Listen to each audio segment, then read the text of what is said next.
जय जिनेन्द्र, सुप्रभातम। तो आज हम एक कथा पढ़ने जा रहे हैं जिसका शीर्षक है कल्पतरु पाठ का। इस पाठ में परोपकार के महत्व के बारे में बताया गया है कि परोपकार जो है वो चिरस्थायी वस्तु है और हमेशा जीवन मूल्यों को निरूपण करने वाली तत्व है, और बाकी जो सांसारिक वस्तुएं हैं वो जल की तरंग के समान है, नाश्वर है। तो यहाँ पर एक जयमुत केतु नाम का राजा होता है, उसके घर में कल्पतरु नाम का वृक्ष है और उसकी वो आराधना करके जयमुतवान नाम के पुत्र रत्न की प्राप्ति करता है।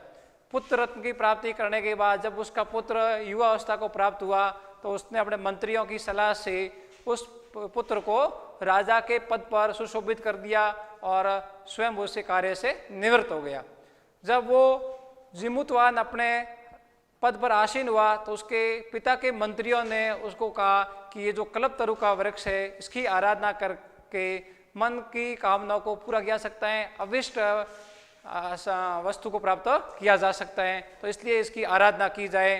तो इसकी आराधना करने के लिए जयमुतवान जो जयमुत केतु उसके पिता थे वो एकांतवास में अपनी साधना कर रहे थे और उसके पास में जा करके उनसे निवेदन किया कि पिताजी, इस वृक्ष के से जो हमारे कल्पतरु वृक्ष है उसकी आराधना करके हम परोपकार का कार्य कर सकते हैं। आज से पहले हमारे पूर्वजों ने, कुछ ही लोगों ने जो कंजूस लोग थे उनके द्वारा धन का अर्जन किया गया है, लेकिन आज हम इस प्रकार की कामना करें जो परोपकार के रूप में हो। पिता की आज्ञा प्राप्त करके और जयमुतवान उस कल्पतरु वृक्ष के पास में गया और उस पेड़ से इस प्रकार की आराधना की कि मुझे इस प्रकार के फल की प्राप्ति दो जो गरीबों का कल्याण हो, जो निर्धन व्यक्ति है, इस प्रकार के लिए उसने फल की इच्छा की। और जयमुत केतु कल्पतरु जो वृक्ष था उसने वो पेड़ से निकल करके आकाश में जा करके और धन की वर्षा की, और जिससे धरती पर कोई भी व्यक्ति है वो गरीब नहीं रहा, और उसकी कृपा और सभी प्राणियों से कृपा के कारण से, दान वीरता के कारण से जयमुतवाद ने सभी जगह पर प्रसिद्धि को प्राप्त किया। इसी प्रसंग को लेकर आज हम इस अध्याय के अंदर अध्ययन करेंगे। तो देखिए, इसमें पाठ का परिचय हम सबसे पहले देखते हैं। प्रस्तुतो अयम पाठ, प्रस्तुत ये पाठ वेतांत पंचविंशति एक कथा संग्रह है, उससे एक कथा को लिया गया है। अत्र मनोरंजन घटना भी विस्मयकारी घटना भी जीवन मूल्याना निरूपण वर्तते। इस मनोरंजन घटना के द्वारा और आश्चर्यजनक घटनाओं के द्वारा जीवन मूल्यों का निरूपण किया गया है। अस्याम कथाया पूर्व कालात् एव स्वगृह उद्याने स्थित कल्पवृक्षेण जयमुतवान लौकिक पदार्थाना न याचते। इस कथा में पूर्व काल से ही अपने घर के उद्यान में स्थित कल्पवृक्ष से जयमुतवान ने लौकिक पदार्थ नहीं मांगे, अपितु सांसारिक प्राणियों के दुखों के निवारण करने के लिए वरदान मांगा। ये तो ही क्योंकि लोक भोग्या भौतिक पदार्थ जल तरंग अनित्य संति, क्योंकि इस संसार में जो भौतिक पदार्थ हैं वो जल की तरंग के समान नाश्वर है। अस्मिन् संसारे, इस संसार में केवल परोपकार एवं सर्वोत्कृष्ट चिरस्थायी तत्व अस्ति, क्योंकि संसार में केवल परोपकारी सर्वोत्कृष्ट और चिरस्थायी तत्व माना गया है। परोपकार में पर प्लस उपकार गुण संधि का है और समास भी है, प्रेषाम उपकार तत्पुरुष समास का प्रयोग भी किया गया है। अब हम पाठ के अंदर आते हैं। अस्थि इम्बा नाम सर्वभूतानि नगेंद्र, ये कह रहे हैं कि हिमालय पर्वत पर सभी जो रत्नों का खजाना है उसको पर्वतराज बताया गया है। हिमवान नाम सर्वभूतानि नगेंद्र, हिमालय नामक पर्वत को सभी रत्नों का खजानों का पर्वतराज बताया है। तस्य सानो ऊपरी विभातु कंचन नाम नगरम, उसी की सानो नहीं छोटी शिखर पर, उस हिमालय पर्वत के ऊपर कंचन, चोटी पर कंचन नाम का एक नगर है। तत्र जिमूत केतु इति श्रीमान विद्याधरपति वस्थि स्म, वहाँ पर जिमूत केतु नाम का धन को धारण करने वाला और विद्या को धारण करने वाला एक राजा रहता था।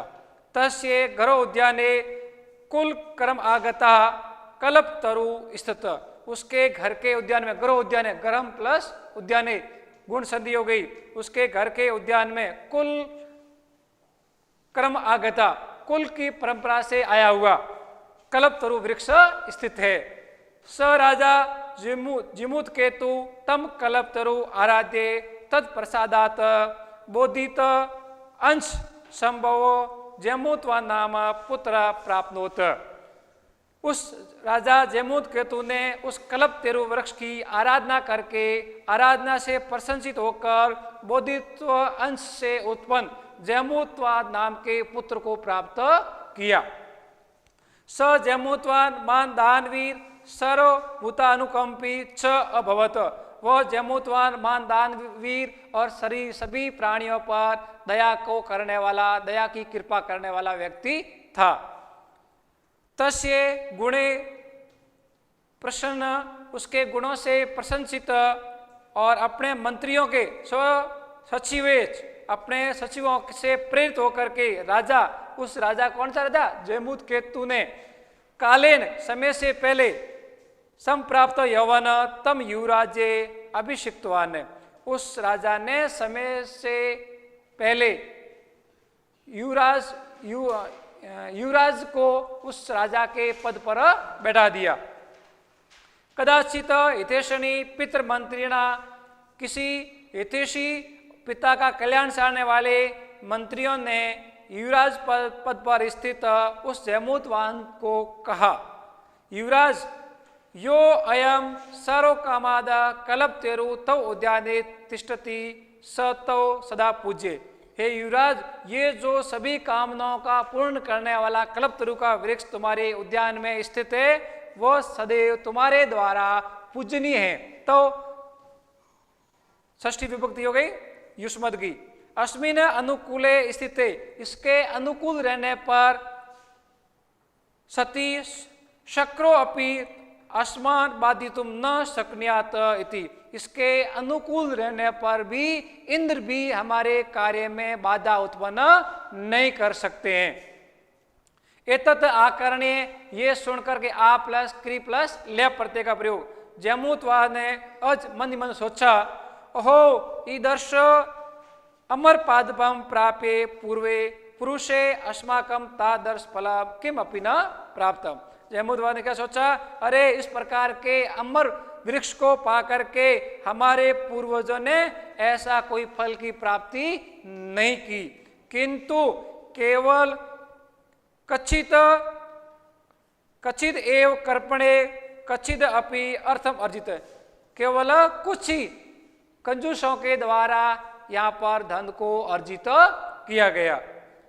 तद अहम, ये तद का त हो जाएगा दशतो संधि के नियम से, तो तत् अहम, तो मैं, अस्मात् कल्पतरो अभिष्टम साध्यामि, तो मैं इस कल्पतरु से मनोकामना पूर्ण करने की साधना करता हूं। श्रेष्ठ मनोकामना, अभिषेक श्रेष्ठ। एवं आलोच्य स पितु, ये विचार करके पितु अंतिकम आगच्छत, और पिता के पास में आया।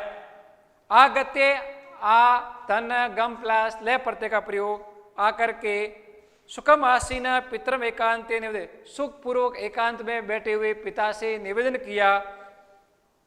तातनी पिता, हे पिता, तुम तू जानासी, तुम तो जानते हो, एवं यद अस्मिन, इस संसार सागरे आ शरीर इदम सर्वधन वाचिवत चंचलम। हे पिताजी, आप तो जानते हो इस संसार में संपूर्ण जीवन में ये जो धन है वो जल की तरंगे समान है। जैसे जल में तरंगे उठती है, वेव्स उड़ती है और थोड़े समय के बाद में नष्ट हो जाती है, तो वैसा इस धन को माना गया है।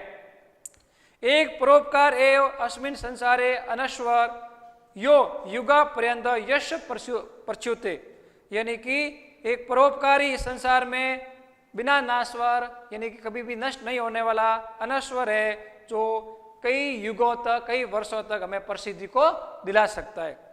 तद अस्माभि ईदृश कल्पतरु किम अर्थम रक्षते, तो हमारे द्वारा इस कल्पतरु की कैसे रक्षा करनी चाहिए। ये छ, देखो इसमें सत्व संधि का है, ये जिनके द्वारा, पूर्व एवं पहले ये, मम मम इति आग्रह, ये मेरा है, ये मेरा द्वारा कहा गया, ते इदानी कुत्र गता, वे अब कहाँ गए, गता गम धन कत वर्ते का प्रयोग, तेषाम कश्यायम, ये किसका है, अस्या व के अथवा वो उसके कौन थे, तस्मात् परोपकार एक फलम सिद्धे तो आज्ञा एवं कल्प पादपम आराध्य, इस उस परोपकार की एक सिद्धि के लिए तुम्हारी आज्ञा से इस कल्प तरु की मैं आराधना करना चाहता हूँ। ये बात उस जैमूतवान ने अपने पिता जैमूत केतु से कही। अत पिता तत, उसके बाद पिता से वैसी ही आज्ञा, अभी वो अनुज्ञात वैसी अनुमति लेकर के स जैमूतवान कल्प तरु उपगम्य वाच, वह जैमूतवान कल्प तरु के पास में जाकर उपगम्य, उपगम और लेप प्रत्यय का प्रयोग है, जाकर के वाच बोला, देव तव्या अस्मात् पुरुषाम अभिष्टा कामा पुरीता, हे देव, कल्प तरु को देवता के समान माना गया है, तो कहा है कि तुम्हारे द्वारा हमारे पूर्वों की, पहले पूर्वजों की मनोकामनाओं को पूर्ण किया गया है।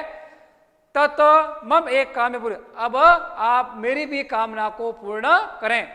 तन मम एक नहीं है, ये हो जाएगा तत् धन मम धन एकम, यथा पृथ्व्याम अदरिद्राम पश्यामी, जैसे मैं गरीबी पृथ्वी को गरीबी से रहित देखूं, तथा करुतु देव, वैसा कार्य करो देव। एवं वादिन जैमूतवान ने, इस प्रकार जैमूतवान के कहने पर, त्यक्तवया अशो अह यतो अस्मि इति वाक् तस्मात् तरो अद्भुत, तुम्हारे द्वारा त्यागा हुआ मैं ये जाता हूँ, ये आवाज, ये जो वाणी उस कल्पतरु वृक्ष से निकली। क्षणेन च स कल्पतरु दिवम समुपतय, क्षण भर में ही कल्पतरु स्वर्ग में जाकर के भूवि यानी पृथ्वी पर, यथा वसुनी अवर्षत, पृथ्वी पर धन की इस प्रकार की वर्षा की, यथा न कोपी दुर्गत, और कोई भी व्यक्ति पृथ्वी पर गरीब नहीं रहा, दुर्गत निर्धन।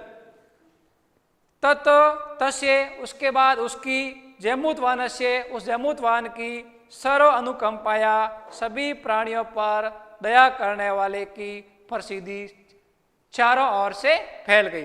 तो यानी कि जैमूतवान ने अपनी स्वयं के लिए नहीं बल्कि दूसरों के लिए, परोपकार के लिए उस पेड़ से जो फल मांगा, और उस फल के माध्यम से उस कल्पतरु वृक्ष ने इस प्रकार का परोपकार कार्य किया, और परोपकार करके जैमूतवान ने सारे संसार में प्रसिद्धि को प्राप्त कर लिया। तो यहाँ पर इस पाठ के माध्यम से जीवन मूल्यों को निरूपण किया गया है कि व्यक्ति जब परोपकार कार्य करेगा तो स्वतः ही उसको प्रसिद्धि प्राप्त हो जाएगी।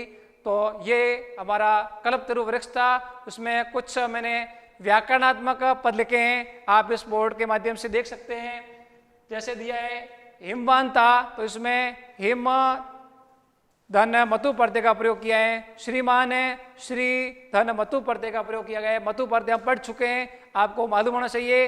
इसमें मतु में उ और प का लोप करके मत शेष रहता है।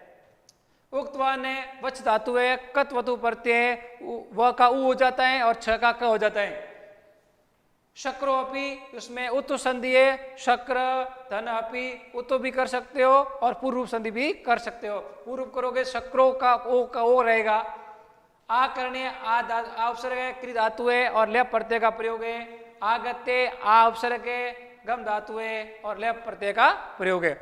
इसमें और भी व्याकरणात्मक पद हैं, वो आपको मैं नोट्स के माध्यम से उपलब्ध कराऊंगा। धन्यवाद।